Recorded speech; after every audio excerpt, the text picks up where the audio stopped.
concluido el viaje relámpago de la vicepresidenta Kamala Harris a Guatemala y a México. Varias aristas, algunos hilos conductores y algunas decepciones. El hilo conductor quizá más importante, tanto en Guatemala como en México, es primero un mensaje claro de que Estados Unidos está comprometido a seguir trabajando con organizaciones de la sociedad civil, con el sector privado, que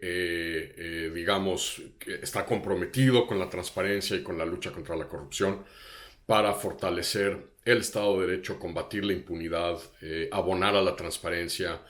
y, de alguna manera generar un cambio disruptivo en la manera en la que Estados Unidos tradicionalmente había cooperado con la región centroamericana en particular, lo cual era generalmente a través de la relación gobierno a gobierno, es decir, Ejecutivo Federal con Ejecutivo Federal, y ahora claramente está dándose un recambio en donde pareciera que la vicepresidenta tiene como intención generar nuevos círculos virtuosos entre sociedad civil, empresas estadounidenses que tienen presencia, inversiones, operaciones en la región, y aquellos empresarios y integrantes del sector privado de la zona que están comprometidos con esta visión de mayor transparencia y de poder anclar mano de obra en estos países. Otro hilo conductor es evidente la intención de Estados Unidos de trabajar con, aquí sí, los ejecutivos federales de México, Guatemala, El Salvador y Honduras para confrontar al crimen organizado, que poco a poco a lo largo de los años, entre más difícil ha sido llegar a la frontera con Estados Unidos, como suele suceder, ha venido desplazando a las operaciones tradicionales de polleros que durante décadas se habían dedicado a traer a migrantes hacia la zona fronteriza entre México y Estados Unidos. El crimen organizado crecientemente ha desplazado a estos grupos de polleros y, empieza a tomar un cariz distinto el papel del crimen organizado en los trasiegos de migrantes y, sobre todo, en el tráfico de personas. Aristas varias. Primero, el viaje vuelve a poner de manifiesto cómo la administración Biden está está navegando estrechos muy complicados, con aguas muy turbulentas. Por un lado, la bancada más progresista del Partido Demócrata reclamándole a la vicepresidenta Kamala Harris que articule un discurso, sobre todo en Guatemala, de que no vayan hacia Estados Unidos, con lo cual evidentemente muchos argumentan se niega la posibilidad de asilo y de refugio a muchos centroamericanos, sobre todo en Honduras y en El Salvador, que podrían requerir de protecciones y de asilo y de refugio en Estados Unidos. Y por el otro lado, el Partido Republicano, que pues lo ha demostrado martillando de por qué la vicepresidenta no ha ido a la frontera entre México y Estados Unidos, tratando de primero encasillar a la vicepresidenta,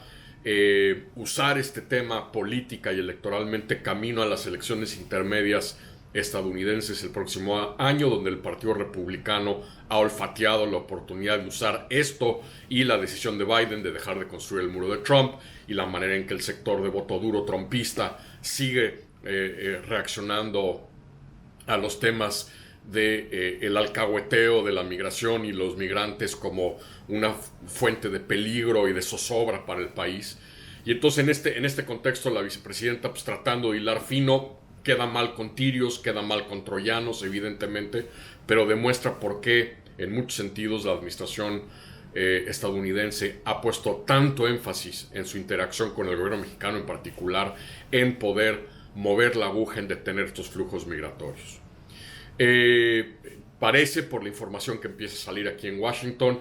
que durante unos 30 minutos previo al inicio de la bilateral de la vicepresidenta con el presidente y el gabinete mexicano, y luego como 40 minutos después de que terminara esa bilateral, hubo un diálogo en donde, si seguimos lo que ha empezado a transpirar en algunas declaraciones y algunas filtraciones que aparecieron por acá en la prensa estadounidense hoy, la presidenta habría tenido aparentemente un intercambio cándido, franco con el presidente mexicano. Pareciera que puede tener que ver con este tema de pedirle a los presidentes guatemalteco y mexicano que dejen a las ONGs que trabajan en temas de corrupción y de transparencia y protección a los medios de comunicación que hagan su trabajo, pero efectivamente podría haber incluido algunos otros temas un poco más complicados, algunos vinculados con la cooperación en materia de seguridad, algunas evidentemente vinculadas a temas de política interna mexicana.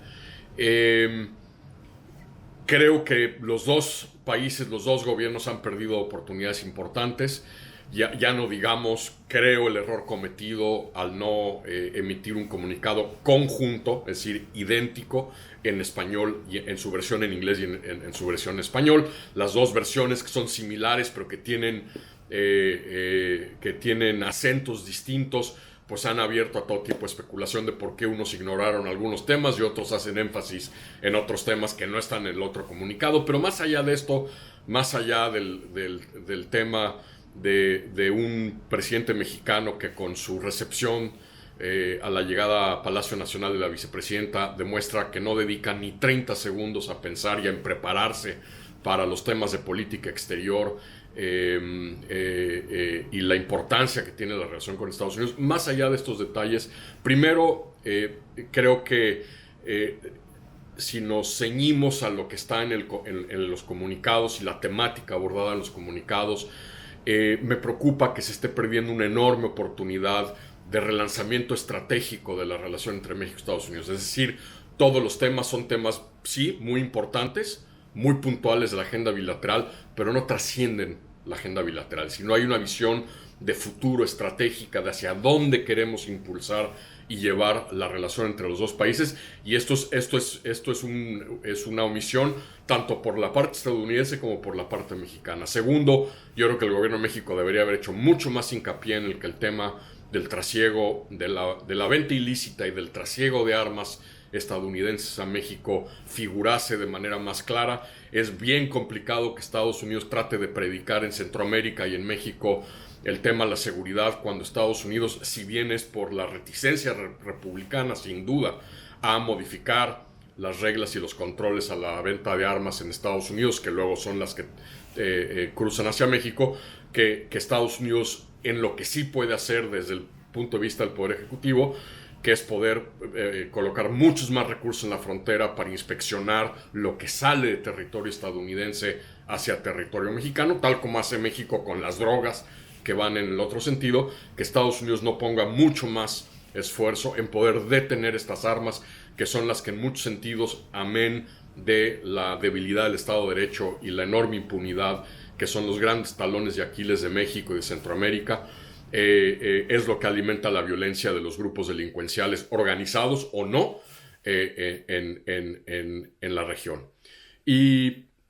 finalmente creo que la vicepresidenta podría haber tenido una oportunidad de oro para, además de las dos reuniones que tuvo en temas laborales y en temas de emprendimiento de mujeres, que me parecen temas muy importantes indiscutiblemente, el haber visitado a un albergue de migrantes, el haber platicado con migrantes, el que esas imágenes y esas historias y esas narrativas a través del pool de prensa que acompañaba a la vicepresidenta pudieran haber llegado a las cámaras, a las televisiones, a los radios, a los noticieros en Estados Unidos para tratar de generar historias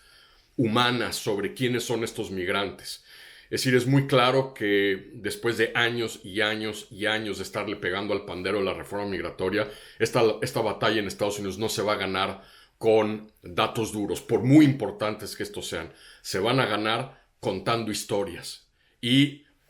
colocando estos datos en una narrativa humana de por qué esta gente está huyendo de sus países para llegar a Estados Unidos. Y creo que aquí la vicepresidenta, que creo que entiende muy bien este tema, quizá por miedo a que no le fuera a salir bien la jugada, quizá porque efectivamente el Partido Republicano le hubiera reclamado que se reúne con migrantes aquí, pero sigue sin ir a la frontera. Sin embargo, creo que la vicepresidenta aquí sí perdió una oportunidad de darle una cara humana, un relato humano a este tema tan importante, la migración, y que seguirá ocupando, en función de lo que vimos en la reunión, buena parte de la banda ancha de la agenda entre México y Estados Unidos en las semanas y meses por venir.